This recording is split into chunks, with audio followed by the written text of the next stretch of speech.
రక్షితః, ధర్మాన్ని రక్షిస్తే ధర్మాన్ని రక్షిస్తుందని.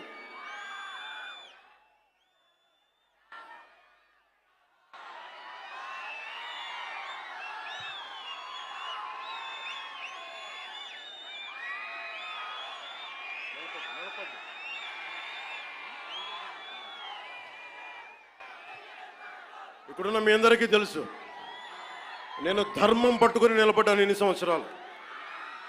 ఎప్పుడు ధర్మం తప్పలా.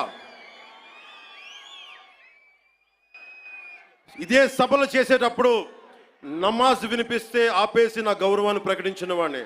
ఒకటి కాదు, రెండు కాదు, అనేక పర్యాయాలు. నిన్న నా కూతుర్ని రష్యన్ ఆర్థడాక్సీ, వాళ్ళ మదర్ రష్యన్ ఆర్థడాక్సీ చర్చికి సంబంధించిన వ్యక్తులు నా కూతుర్ని తిరుమల తీసుకెళ్తే,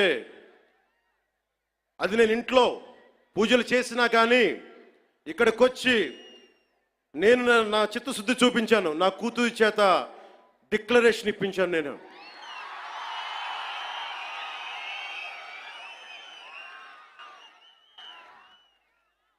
అందరికీ చెప్తాం, నన్ను విమర్శించే వాళ్ళందరికీ చెప్తానా, ఏ రస్తా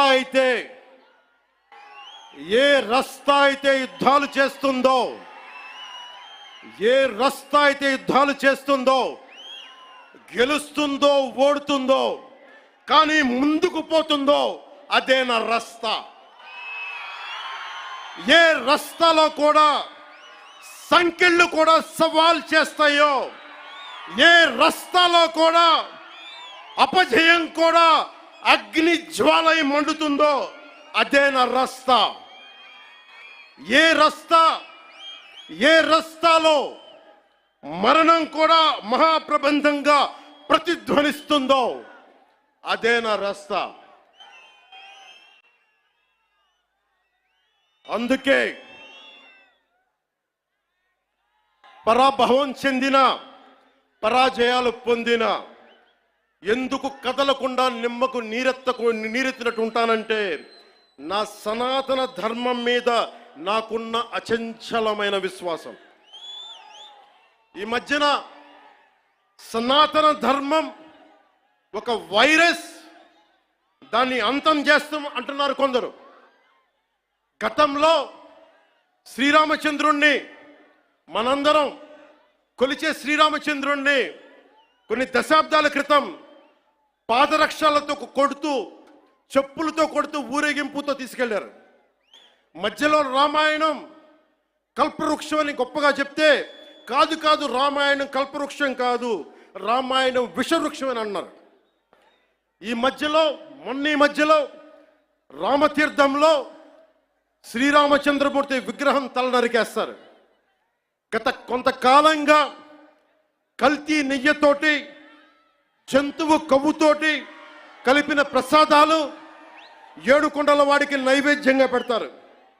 అదే ప్రసాదాలు ఆంధ్రప్రదేశ్ నుంచి 1,00,000 లడ్డులు చేసి ఆ కల్తీ నెయ్యితోటి అయోధ్య రాముడికి పంపిస్తారు.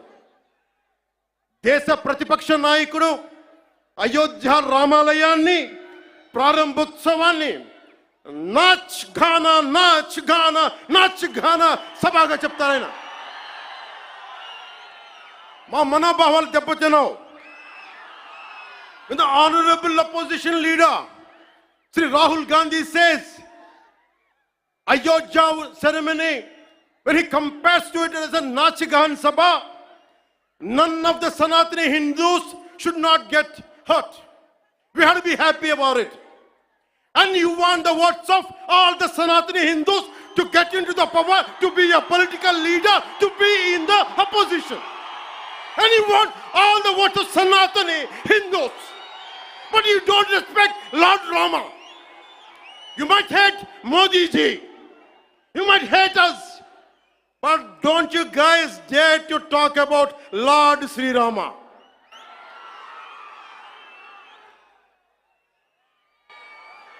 మన హిందువులుగా మనం బాధపడకూడదు.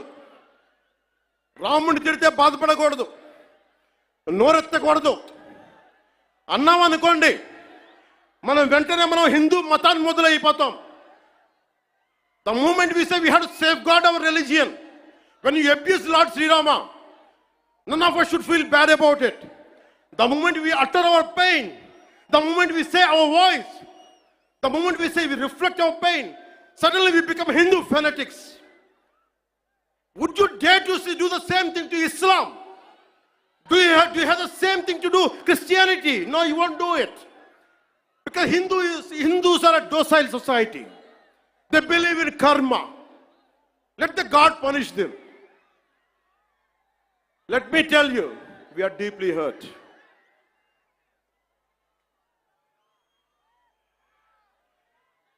అంటే వీళ్ళు ఎవరినైనా ఏదైనా తిట్టొచ్చు, కానీ మనకి బాధపడే హక్కు లేదు. బాధని వ్యక్తపరిచే హక్కు అంతకన్నా లేదు.